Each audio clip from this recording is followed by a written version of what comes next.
Միացյալ Նահանգների պետքարտուղարը Վաշինգտոնում ընդունել է Թուրքիայի արտգործնախարարին։ Ըստ պետքարտուղարության հաղորդագրության Մարկո Ռուբիոն Հական Ֆիդանի հետ հանդիպմանն Անկարային կոչ է արել աջակցել Ուկրաինայում եւ Հարավային Կովկասում խաղաղությանը։ Դիվանագետների օրակարգում են եղել անվտանգության եւ առևտրի հետ կապված հարցեր։ Ռուբիոն ընդգծել է երկկողմ առևտրում գրանցված առաջընթացը հորդորել ավելի սերտացնել շփումները տնտեսական ոլորտում։ Ըստ պետքարտուղարության նա նաեւ ընդգծել է համատեղ ուժերով Սիրիայում կայունությունը, միասնությունը եւ խաղաղությունը խթանելու կարևորությունը։ Անդրադարձ է եղել Ստամբուլի ընդդիմադիր քաղաքապետ Էքրեմ Իմամօղլուի կալանավորումից հետո Թուրքիայում արդեն մեկ շաբաթ շարունակվող բողոքի ակցիաներին։ Մարկո Ռուբիոն անհանգստություն է հայտնել ցույցերի եւ ձերբակալությունների հետ կապված։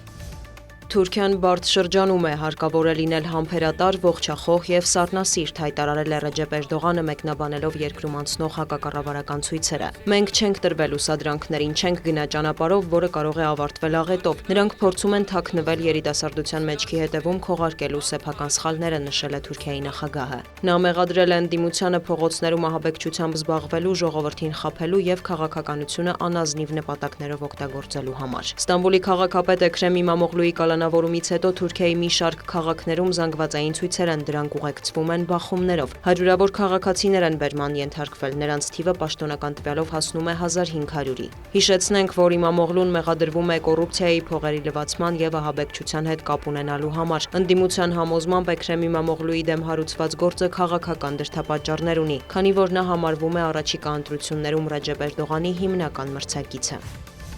Ռուսաստանը եւ Միացյալ Նահանգները Սաուդյան Արաբիայում բանակցությունների արդյունքում համաձայնության են եկել ռուսական եւ ուկրաինական օբյեկտների ցանկի շուրջ, որոնք ժամանակավորապես չպետք է ենթարկվեն հարձակումների։ Ըստ Կրեմլի հաղորդագրության դրանք են նավթի վերամշակման գործարանները, նավթա եւ գազատարները, պահեստները, պոմպակայանները, էլեկտրաէներգիայի արտադրության եւ փոխանցման ենթակառուցվածքները, ատոմակայանները, հիդրոէլեկտրական ամբարտակները։ Ռուսական կողմի տվյալով ժամանակավոր մորատորիումը գործում է 30 օր, սկսած մարտի 18-ից։ Այն կարող է երկարաձգվել փոխադարձ համաձայնությամբ։ Եթե կողմերից մեկը խախտի մորատորիումը, մյուսը եւս իրավունք է ստանում վարվել նույն կերպ, նախազգուշացնում են Մոսկվայից։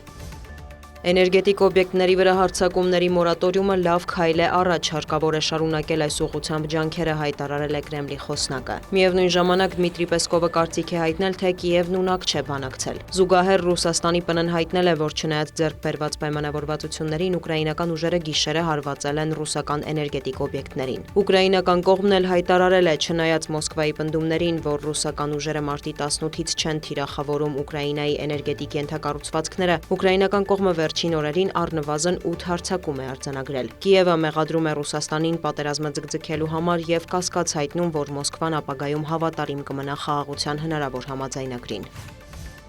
Ռուս-ուկրաինական կարգավորմանն է անդրադարձել Դոնալդ Թրամփը, հայտարարել այդ ուղղությամբ լուրջ առաջընթաց է գրանցվել։ Խոր բանակցություններ ենք վարում Ռուսաստանի եւ Ուկրաինայի հետ, նշել է ԱՄՆ նախագահը։ Սպիտակ տան ղեկավարը մեկնաբանել է Սև ծովում ուժի կիրառումը բացառելու շուրջ ձեռք բերված պայմանավորվածությունը եւ հեռանկարը, որ այդ ռեժիմը կարող են վերահսկել ինչպես Միացյալ Նահանգները, այնպես էլ այլ երկրներ, այդ թվում Թուրքիան։ Կա հսկայական թշնամություն եւ ատելություն, այնպես որ մարդիկ կհավաքվեն, կհետևեն եւ կմիջնորդեն։ Տեսնենք կարող ենք դադարեցնել այս ամենը, թե ոչ, շեշտել է Թրամփը։ ԱՄՆ նախագահը տեղեկացրել է, որ իր վարչակազմն ուսումնասիրում է Սև ծովում հրադադար հաստատելու համար Կրեմլի պայմանները։ Խոսքը 5-6 պայմանի մասին է, բոլորը դիտարկում ենք, մանրամասնել է նա։ ԱՄՆ նախագահը նաև չի բացառել, որ Ռուսաստանը ձգձգում է Ուկրաինայում հրադադարի համաձայնությունը, սակայն համոզմունք է հայտնել, որ Մոսկվան ցանկանում է դադարեցնել պատերազմը, ինչպես Կիևը եւ նախագահ Զելենսկին։ Վաշինգտոնը Կիևին հազվագյուտ մետաղների մասին նոր մեծ համաձայնագիր է առաջարկում, հայտնել է Վոլոդիմիր Զելենսկին, հավելել, դեռ բոլոր մանրամասներին չի տիրապետում։ Սակայն համաձայնագրում ատոմակայանների նկատմամբ վերահսկողության մասին խոսք չկա, ասել է նախագահը, շեշտել, Զապորոժիայի ատոմակայանն առանց Ուկրաինայի չի աշխատելու։ Իդեպ ԶԱԵԿ-ի համատեղ կամ առանց Ռուսաստանի շահագործման տարբերակը բացառում է նաև Մոսկվան։ Վոլոդիմիր Զելենսկին մտահոգություն է հայտնել, որ Վաշինգտոնը եւ Մոսկվան քննարկում են ուկրաինական տարածքների հարցն առանց Կիևի։ Հուսով ենք Միացյալ Նահանգները կազդի Ռուսաստանի վրա, այլ ոչ հակառակը, հավելել է Ուկրաինայի նախագահը։